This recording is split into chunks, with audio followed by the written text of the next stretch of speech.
You're listening to the Hammer and Nigel Show on 93 WIBC.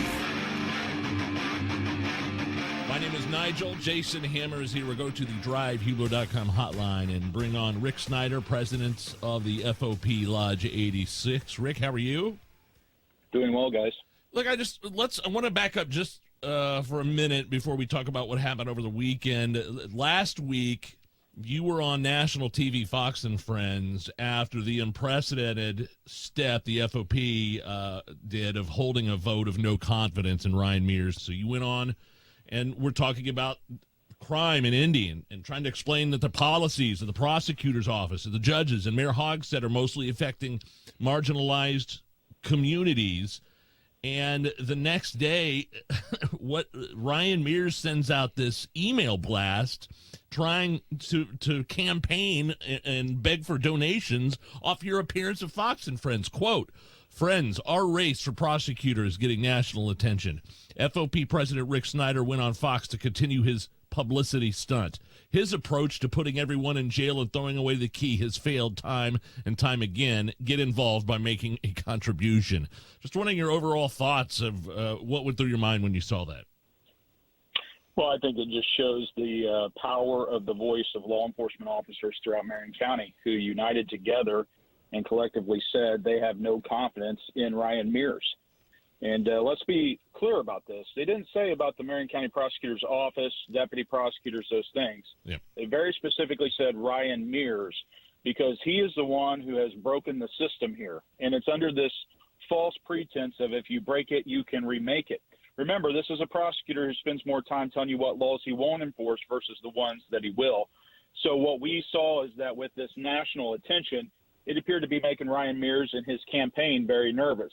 In fact, he not only did that immediate call for help and then tried to profit off of it with fundraising, I think it shows that what's really sickening is that we were actually on television talking about his failures with the FedEx murders. 13 people shot, 8 people killed. We're talking about his failures as a prosecutor related to officers being shot. Officer Tommy Mangan, where he could have prevented that offender from being out on the street by notifying the court of the parole violation for the previous arrest of that suspect, yet he chose not to. We were talking about hundreds of lives lost. Since 2019, we've had over 700 homicides in this city under his tenure, and 80% of those are our fellow black neighbors. And what did he do? He shrugged his shoulders, pointed in another direction, and then tried to profit off of it. I think this shows more of what he is all about than anything, and we're just appreciative that folks around Indianapolis, but also throughout the United States, are starting to see him for who he is. Rick, other than the time that I spent up at Ball State in Muncie, I have lived in Indianapolis my entire life. You have done law enforcement for a long time.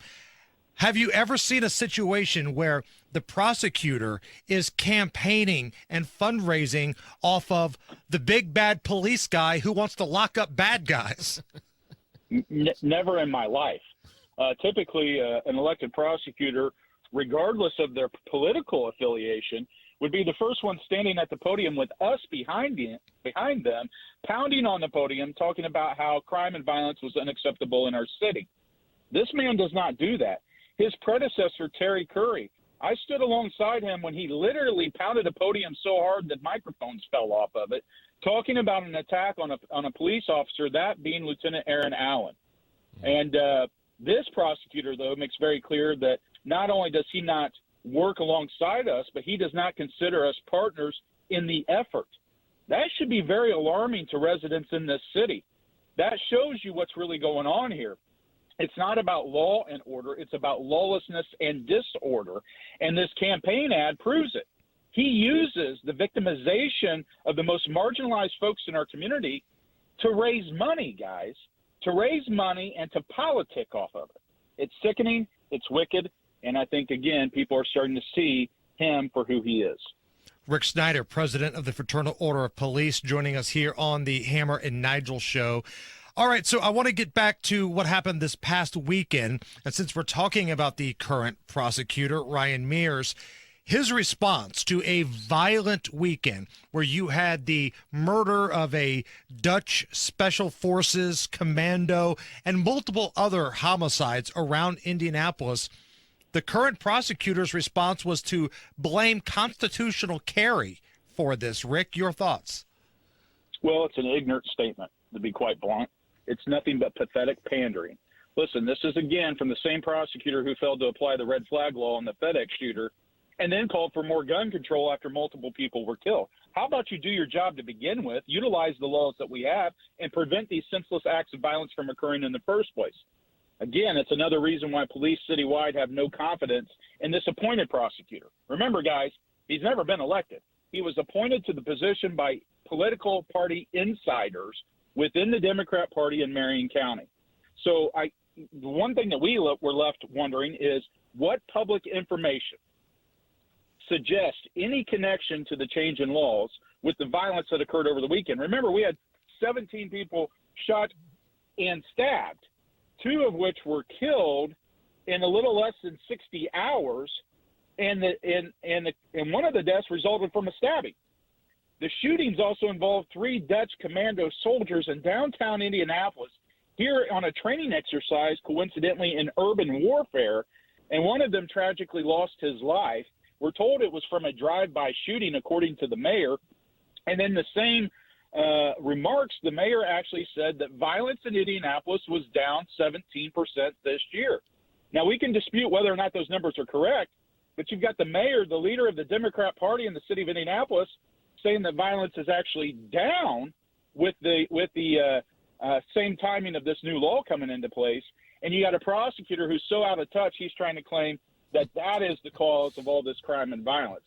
I think that voters are starting to get keyed in on this. They're starting to see that he's out of touch. He's running out of time. And hopefully they will give good consideration to Cindy Carrasco, who is out there, who's really launched a very formidable campaign. Voters are seeing, that Cindy equals safety and safety equals Cindy. Rick, I was watching Fox News earlier this morning, and this story is over the weekend with the Dutch soldiers is getting national attention. It's quite sad, first of all, and somewhat embarrassing for our city. Is downtown Indy safe, in your opinion? Well, I think you look at it, you see the results, right? This isn't the first incident. We started raising the red flags about these issues of violence in a revolving door following 6 people being shot in downtown Indianapolis in September of 2019. We had an incident where hundreds of shots were fired in the same immediate area, caught on audio and security cameras. Fortunately, no one was hit, but it sounded like the wild, wild west down there. Yep. We've called for gunshot detection systems, static systems, to be put in place on the mile square of downtown, public safety cameras and license plate reader technology. That has not happened. Now, think about this, guys. What would happen if we had the gunshot detection systems that would pinpoint the location of the shots being fired, allow for evidence to be collected, public safety cameras that would turn toward that scene and capture it on video, and then on top of that, license plate reader technology that would capture any vehicles going and coming from this alleged drive-by shooting? Could that have helped? So the point being is solutions exist. There's a problem that is here. But again, our politicians shrug it off. They go MIA, missing in action, and then it's the residents, the visitors, and our officers who are stuck in the middle. That's why we've said this is a failed social experiment, and this is what everybody has to get. This is destabilization by design. It's intentional steps being taken to destabilize our communities. It's a failed social experiment imposed upon the people of our city and quite frankly, across the nation, and it's an unchallenged lie. And that's why your officers are standing up saying enough is enough. This so-called bail reform and the revolving door of criminal justice do not work. They've been a disservice to our neighbors, and our officers are going to fight for our communities. And that's what this vote of no confidence was all about. It's why we stand, and it's why Ryan Mears needs to go. And Rick, when we talk about safety in Indianapolis, sometimes we're not even talking about gunshots or people being shot at. I remember being down here on a Saturday night. It was an after prom for my son's high school. We're down here at the Emmis building. We're on our balcony. We see a large fight break out on Monument Circle. Now, nobody was shot. Nobody was stabbed, but this was a large fight. And I was told by some folks, even in law enforcement, well, it wasn't that bad. But then I posted the video, I posted the audio from the police department, and I kind of was vindicated because of that. Had I not been down here for that, that just would have been another Saturday night in Indianapolis.